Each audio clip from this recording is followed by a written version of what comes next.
Today I'm breaking down some of the major new developments in what's called the One Big Beautiful Bill, specifically as it pertains to retirees. Please let us know in the comments what you like or didn't like about the new bill. This thing is 950 pages long and it just passed the Senate.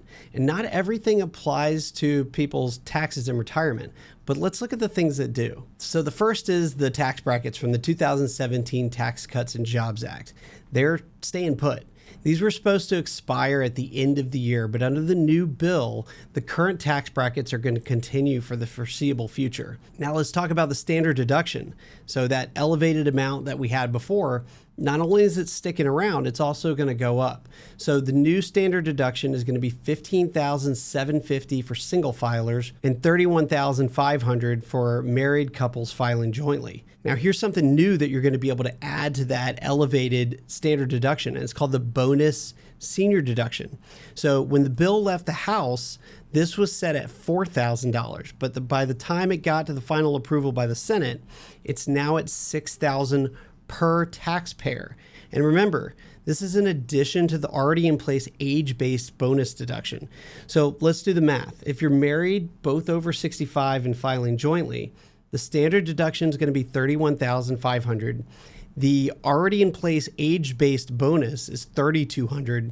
And the new senior bonus, if you're both over the age of 65 again, is $12,000. So it's $6,000 per taxpayer. So this gives you a total deduction of $46,700. And that's almost $50,000 in just standard deductions. This is huge for people that don't have enough expenses to itemize, and you don't have to itemize your expenses in order to get this deduction. Now, in addition to the elevated standard deduction and the bonus senior deduction, for people that don't itemize, and this is coming in 2026, is a charitable deduction for people that don't itemize. Now, this was available in 2020 and 2021, and then it went away. But starting in 2026, remember, not 2025, but starting in 2026, they're bringing back the charitable deduction for non-itemizers. So here's how it works. You can deduct up to $1,000 if you're filing as an individual, or $2,000 if you're married filing jointly. But here's a few things to keep in mind if you want to take full advantage of this new rule in 2026, is that you have to keep track of all of your receipts. You have to keep track of all of those letters that you get if you make a donation and they send you a letter saying that you made a donation of a certain amount, or any receipts that you get for making those donations. You have to keep track of them now. While previously you might have said, well, I'm not going to keep track of it because I don't get a deduction anyway, right? Because I take the standard deduction.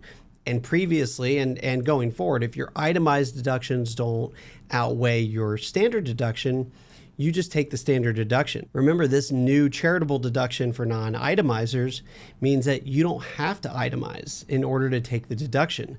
So you can add it to your standard deduction that's already in place. And if you're over the age of 65, you even add it to a higher standard deduction. So now you also have to make sure that you're making these donations to a qualified 501c3 organization.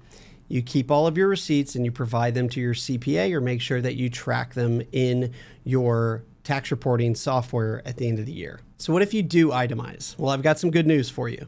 The SALT deduction is going to be elevated to $40,000 a year starting in 2025.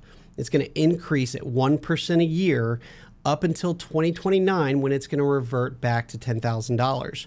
However, you're not going to get phased out of this deduction unless you make over $500,000 a year. So this is especially helpful for individuals and retirees that live in high tax states and also have big property tax bills. So one more thing that's not going to be temporary is the lifetime estate exemption.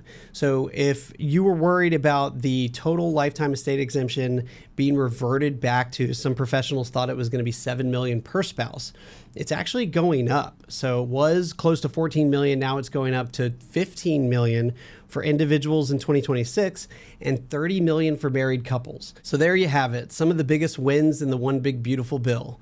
My name is Zach Morris, and I'm the founder of Paces Ferry Wealth Advisors. If you found this video helpful, please go ahead and hit the like and subscribe button, and let me know your thoughts and questions in the comments. Thanks for watching.